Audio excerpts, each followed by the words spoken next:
সরস্বতী দেবীকে তুষ্ট করার জন্য মহামুনি ব্যাসদেব বদ্রিকাশ্রমে তপস্যা করবেন।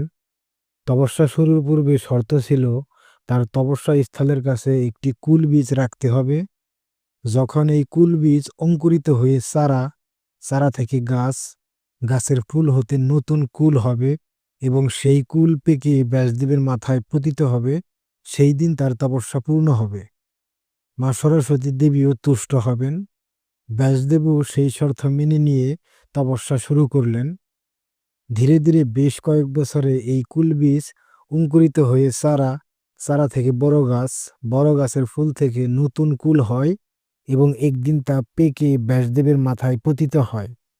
তখন উনি বুঝতে পেরেছেন তার তপস্যা পূর্ণ হয়েছে। কুলের আরেক নাম বদ্রী।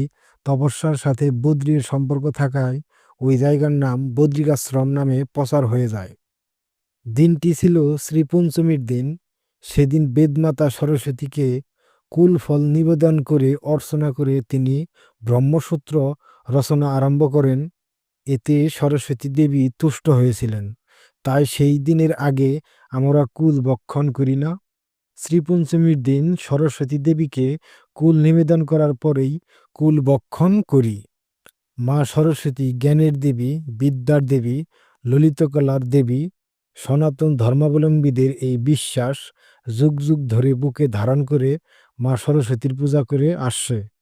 জ্ঞানের ছোঁয়ায় পূর্ণ হয়ে উঠুক সকলের জীবন। জয় মা সরস্বতী।